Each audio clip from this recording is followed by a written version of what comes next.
Lundi 26 mai 2025, mesdames et messieurs, bonjour et bienvenue dans ce journal. Tout de suite, le sommet. Une délégation de l'Assemblée nationale s'est rendue à Tanongo pour soutenir les populations après l'attaque du 14 mai. En RDC, le discours de Joseph Kabila en exil suscite de vives réactions politiques et dans la société civile. En sport, zoom sur la précieuse victoire de Bani Gansé en Celtics League Pro à 2 journées de la fin du championnat. Les détails dans un instant.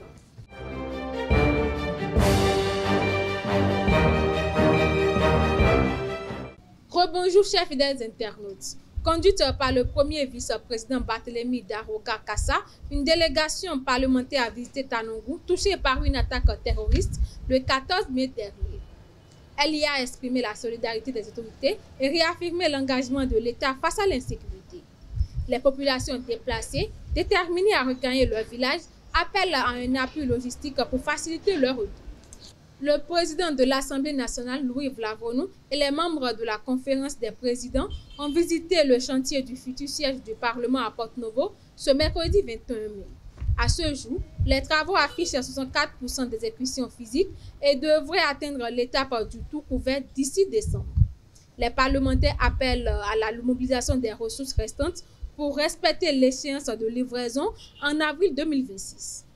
Actualité hors de nos frontières, l'ancien président congolais Joseph Kabila, accusé de soutenir la rébellion du M23, a critiqué la gouvernance de Félix Tshisekedi et appelé à la résistance.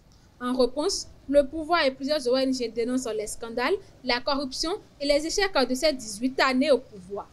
Des responsables politiques et membres de l'opposition jugent son discours provocateur et rappellent son bilan controversé. À Vannes, dans le Morbihan en France, la défense de l'ex-chirurgien accusé de pédocriminalité plaide ce lundi 26 mai après 3 mois d'un procès intense. Le parquet a requis 20 ans de réclusion assortie de mesures de sûreté, évoquant un risque élevé de récidive. Le verdict est attendu ce mercredi à l'issue de la dernière déclaration de l'accusé. Sport pour boucler ce journal, à 2 journées de la fin de la Celtics League Pro, Bani Gansé s'offre une victoire précieuse à domicile face à Dynamique de Djougou. Un succès acquis sur coup franc qui permet au club de se relancer dans la dernière ligne droite. Au micro de Mouindine Lawani, le coach de Bani Gansé revient sur cette performance et partage ses ambitions pour la suite du championnat. Ce qui est plus important pour moi, c'est d'abord mes poulains. Jouer comme ils ont joué, parce que moi je dis ils n'étaient pas dans le match à l'entame. On n'a pas retrouvé nos automatismes, mais il fallait faire le dos rond, il fallait y croire. Dieu merci, un coup de pied arrêté qui vient nous délivrer et nous permettre de retrouver un souffle. Il faut dire aussi, ce match, ce n'était pas forcément à jouer, c'était simplement à gagner. Ça veut dire que la manière importe très peu.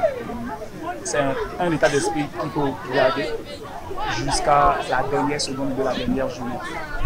Quand on le fait de cette manière-là, avec un match en piège, où l'adversaire n'a forcément pas joué, à débriller le match, que nous réussissons en fait, à le faire de cette manière-là. C'est comme j'ai dit, l'intention n'était pas forcément de jouer le match, mais c'était simplement de le gagner. Dynamo FC s'incline face à Audio FC, une victoire qui permet à cette dernière de sécuriser une place parmi les 9 premiers de la Celtics League Pro 2024-2025. À l'issue de la rencontre, suivez les impressions de Seydou Zerbo, coach de Audio FC, au micro de Marcel Coty. Tout à fait. Nous étions venus cet après-midi pour prendre les 3 points et pour se qualifier définitivement parmi les 9 premiers des 18 clubs de la poule B. On va les jouer jusqu'à la fin du championnat, parce qu'il y a 2 journées, il faut jouer ces 2 journées à fond. On respecte tout le club, mais on ne va pas cracher sur le titre lorsqu'il va se présenter.